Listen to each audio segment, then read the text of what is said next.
فين عادل في تورونتو، موجود في تالت مدينة كندية. أنا موجود حاليا وعند التي في تاور، كنديان تي في تاور.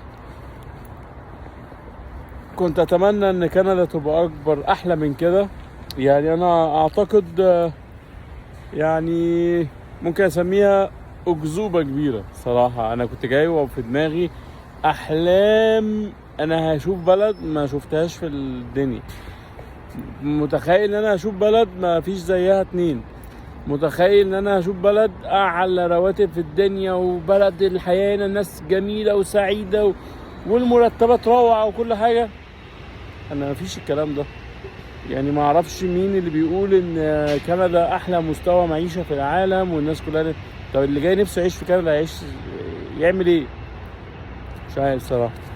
يعني الواحد هنا بياخد $12 تقريبا في الساعة USD، بتكلم مش كنديان تقريبا الحد ادنى 15 ده ولا حاجه. يعني ده لو كده بقى استراليا يتقال فيها شعر، يتقال في استراليا احلى كلام واحلى كل حاجه في الدنيا. يبقى انا كده اقدر اقول لكم يعني من خبرتي وتجربتي المتواضعه ان استراليا ملهاش مثيل صراحه. يعني انا هنا في كندا مفيش حد مبسوط، كله بيشتكي. قابلت مصريين كتير، قابلت ناس من الهندوراس، قابلت هم اصلا هي كندا عباره عن مهاجرين. فما لقيتش حد سعيد، مش حد مبسوط. الناس كلها متضايقه، الناس كلها بتشتكي. الاسعار غاليه جدا، الحياه غاليه جدا. فانا خليني اقول لكم لا، كندا مش حلم. يعني شوارع عاديه اقل من العاديه، عادي. شوارع مكسره عادي جدا، وزي ما انا شفته في الستوريز ومنزلها، الكوبري مدغدغ ومتكسر عادي جدا. في ارقى حته في تورونتو عند يونيون ستيشن. ففي لا في محتاجه الناس يعني تفكر كويس. يعني بجد يعني مصر ملهاش مثيل فعلا. مصر جميله في كل حاجه. يعني يمكن مشكله مصر بالنسبه لي من وجهه نظري هي خلينا نقول رواتب بس. يعني الرواتب دي لو زادت في مصر والدنيا ظبطت في مصر دي مش هيبقى ليها مثيل فعلا. مصر فيها كل حاجه، مصر فيها كل حاجه في الدنيا موجوده في مصر. لكن زي شايفين كآبة في كآبة. لكن لا، كندا مش احلى بلد ولا حلم ولا اي حاجه. يمكن انا بدات يعني افهم ليه تأشيرة كندا صعبه قوي جدا، ورخمه في الاميجريشن بتاعتها وكل الكلام ده كله. اعتقد انا ممكن اقدر اقول لكم السبب دلوقتي.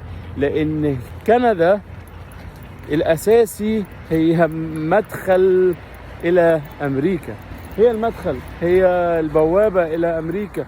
فعشان كده اعتقد واكاد اجزم ان هو ده السبب الرئيسي ان فيزا كندا صعبة جدا. لكن في حاجة تعمل في كندا كسياحة صفر، اونستلي صفر. يعني انا رايح بكره ان شاء الله نياجرا فولز، يعني اللي هو انا هنا في تورونتو. فخلينا نشوف الجانب الكندي. انا موجود هنا موجود الترام، عندنا ترامات وعندنا يعني الدنيا عاديه جدا والله جدا. سكاي لاينز. يمكن هي تورونتو هي احلى مدينه شويه، احلى من مونتريال واحلى من اوتاوا. بس فعلا لا، أكذوبة كبيرة في كندا. لا، لازم اللي بيفكر يجي كندا. وممكن التعليم يكون كويس، يعني ممكن احلى حاجه في كندا ممكن التعليم يكون كويس. ناس كتير شكرت التعليم لدرجه بيقول لك ان هنا لو انت يعني بتدرس في امريكا ممكن كندا ما بتعترفش بدراستك. الجامعات الكنديه قويه جدا جدا جدا، فيمكن ده سبب قوي. لكن انا صراحه انا مش شايف اي حاجه في كندا واو، مش شايف حاجه تستدعي ان انا اقول واو انا جيت كندا. انا في كندا اهو حاليا بقالي 10 ايام ولا اكتر، عادي ولسه مكمل. يعني انا ما خلصتش، انا قاعد. انا كنت فاكر ان انا قاعد 15 يوم ولا هقعد شهر ولا ايا كانت المده. كنت متوقع ان انا هلاقي يعني انا من كتر ما في حاجات هتتعمل الدنيا هتبقى صعبه، الدنيا هتبقى لا، هبقى وقتي مضغوط. لكن فعلا ما فيش حاجه تعمل. انا قاعد مستني الترام، المواصلات ما فيش تقريبا ما بتجيش في مواعيدها خالص للاسف الشديد. عادي موجودين اهو، جاي الترام بقالي 10 دقايق واقف مستني الترام وما جاش، وجاي اهو اخيرا. يلا بينا نكمل اكذوبة كندا.